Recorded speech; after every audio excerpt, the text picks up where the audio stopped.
Welcome to Living Piano TV. I'm Robert Estrin, your host, and today we're going to talk about which is better, uprights or baby grands.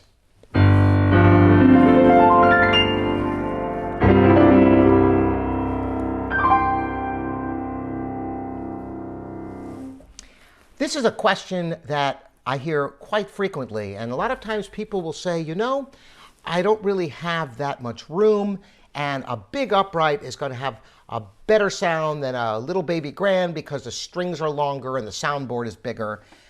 What do you think? And there's a lot to think about with that question. So that's what we're going to talk about today.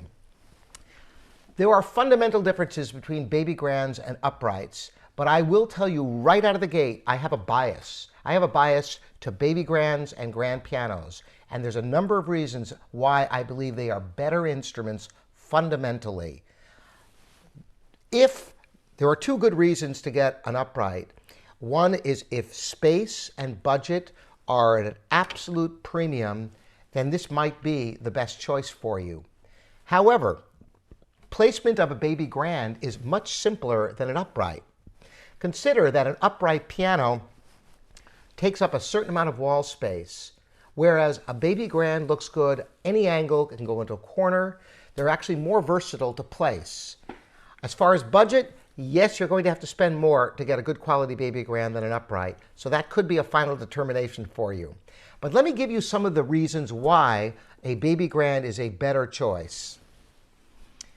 If you've talked to me about pianos on the phone or in person, you know that I always stress the importance with a piano of thinking long-term, because unlike buying a car or a refrigerator or almost anything else, the piano you buy, you'll probably keep the rest of your life if you buy the right one, because they last a very long time.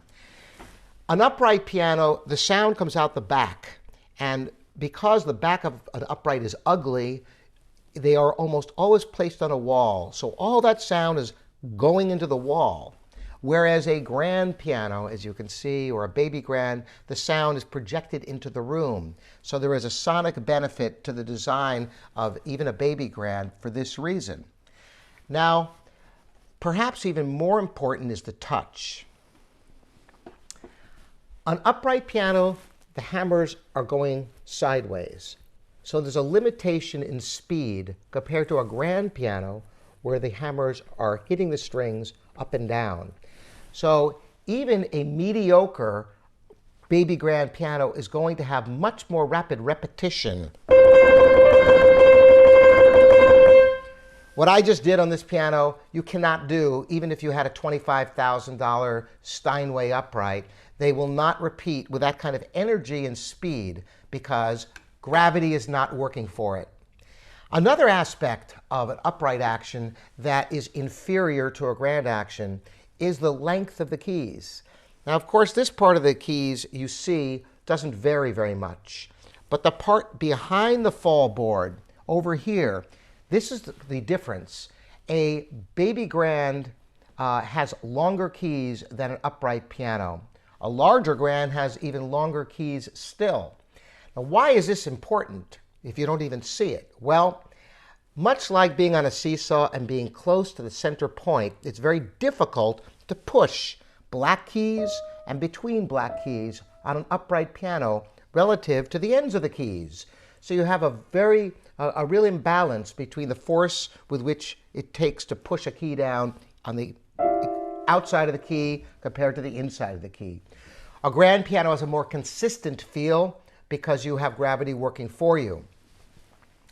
Last, but certainly not least, are the pedals on a grand piano.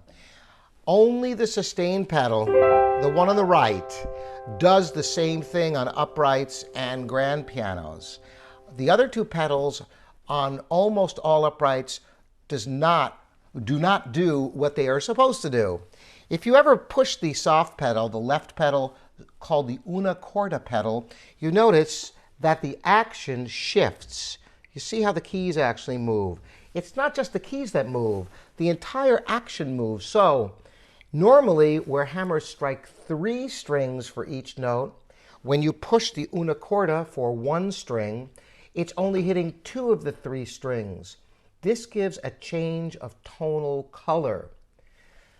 On an upright piano, the soft pedal does not change the tone. It alters the touch by making hammers go closer to the strings, making it difficult to play loud. One of the most extraordinary aspects of expressiveness on the piano is the use of the soft pedal, as I can demonstrate with this beautiful theme of Schumann.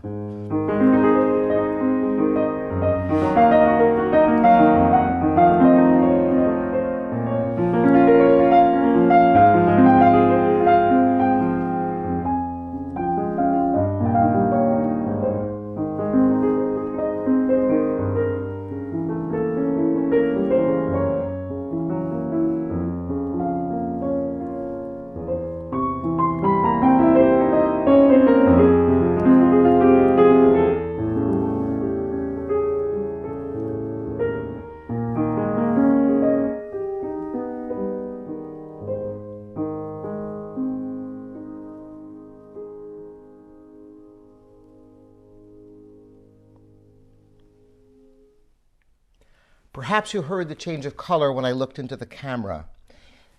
You have to experience that. So I recommend to you, if you possibly have the budget for it, make the space. You will never regret getting a grand piano or a baby grand piano. Thanks for joining Living Piano TV. Look forward to more of these broadcasts. Bye.